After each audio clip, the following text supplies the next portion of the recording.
పోలీపాడ్యమిని పోలీ స్వర్గం అని కూడా అంటారు. అసలు ఈ పోలీపాడ్యమి కథ ఏంటి, ఎలా చేయాలి, ఎప్పుడు చేయాలి, ఇవన్నీ చూద్దాము. సో ఈ సంవత్సరం అమావాస్య 20వ తారీఖు గురువారం మధ్యాహ్నం నుంచి శుక్రవారం మధ్యాహ్నం వరకు ఉందండి.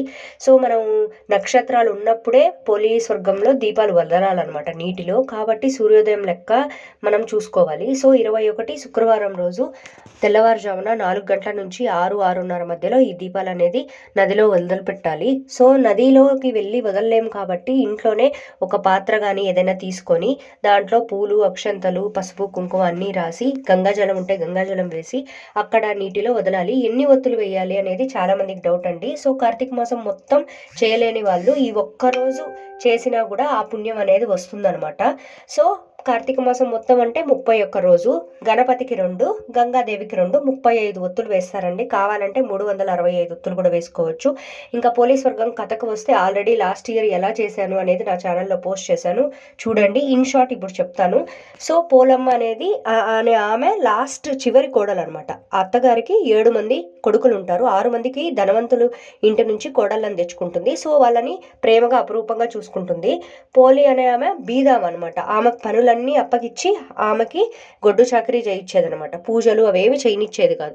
సో కార్తీక మాసం అంతా మిగిలిన 6 కోడళ్లతో ఆమె నది స్నానంకి వెళ్ళి దీపారాధన చేసి వచ్చేది. ఈ చివరి కోడలికి మాత్రం, పోలమ్మకు మాత్రం ఎక్కువ పని అప్పగించి దైవ సామాన్లు ఏమి, దీపము, ఒత్తులు, నూనె అవి ఏమి అందుబాటులో లేకుండా ఆమె దీపారాధన చెయ్యకుండా చేసేదనమాట. అంతటి దుష్టురాలన్నమాట ఆమె. సో ఈ పోలమ్మ ఏం చేసేది, పనంతా ఫినిష్ చేసుకొని సో మజ్జిగ చిలకగా వచ్చే వెన్న తీసుకొని పత్తి చెట్టుకున్న దూది తీసుకొని దీపం వెలిగించి వాళ్ళు వచ్చే టైంకి ఆ దీపం కనపడకుండా బుట్ట మూసేసేదనమాట. ఇలా కార్తీక మాసం అంతా జరిగింది.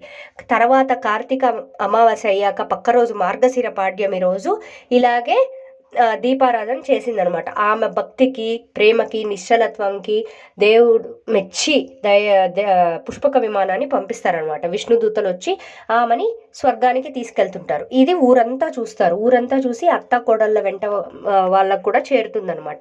వాళ్ళు పరిగెత్తుకుంటా వచ్చి పోలమ్మ పుష్పక విమానానికి స్వర్గానికి పోతుంటే ఆమె కాలుని పట్టుకుంటుంది అనమాట అత్తగారు. అత్తగారి కాలుని ఇంకొక కోడలు, అట్లా ఒకరి నుంచి ఒకరు అందరూ పట్టుకుంటారనమాట, 6 మంది కోడళ్ళు. సో పైన ఉన్న దైవదూతలు చూసి వాళ్ళని కొట్టి కింద పడేస్తారు. పోలిని మాత్రమే స్వర్గానికి తీసుకెళ్తారు. ఆమె ఈ పాడ్యమి రోజు పూజ చేయడం వల్ల స్వర్గానికి వెళ్ళింది అని ప్రతీతి అనమాట. అందుకనే ఈరోజు తెల్లవారుజామున లేసి నిష్టతో పూజ చేస్తే మనం కూడా చేసిన పాపాలన్నీ పోయి స్వర్గానికి పోతాము అని ప్రతీతి అనమాట. ఇన్ షార్ట్ కథ అయితే ఇది. మనం తులసమ్మ ముందైనా చేయొచ్చు, లేదంటే దేవుడి ముందైనా, లేదంటే విష్ణువు శివుని పటం ముందు పెట్టుకొనైనా చేయొచ్చు. జస్ట్ ఒక బేసిన్లో పసుపు, కుంకుమ, పక్షంతులు, పూలు వేసి 31 ఒత్తు కానీ, 33 ఒత్తులు కానీ, 35 ఒత్తులు కానీ వేసి దీపారాధన చేయాలి. వడపప్పు, పానకం నైవేద్యం పెట్టచ్చు. మీకు కావాలంటే చలిమిడి, అరటిపళ్ళు, మీకు ఏమి కావాలంటే అవి నైవేద్యం పెట్టుకోవచ్చు. సో ఈ ఒక్కరోజు లేసి చేయడం వల్ల కార్తీక మాసం అంతా చెయ్యలేనంత ఫలితం ఈ ఒక్కరోజు చేయడం వల్ల వస్తుంది. సో ఈ కథను చదివినా విన్నా ఎంతో పుణ్యం వస్తుంది. దేవుడి ముందు అక్షంతలు పెట్టి అక్షంతలు వేసుకోవడం వల్ల మనకి మంచి ప్రతిఫలం అనేది వస్తుంది. సో దీనివల్ల మనం చేసిన పాపాలన్నీ పోతాయి, మనం కూడా స్వర్గానికి వెళ్ళే దారి ఏర్పడుతుంది అని ప్రతీతి. మీకు కనుక నా ఛానల్ నచ్చినట్లయితే లైక్ చేయండి, షేర్ చేయండి, సబ్స్క్రైబ్ చేయండి. Thank you.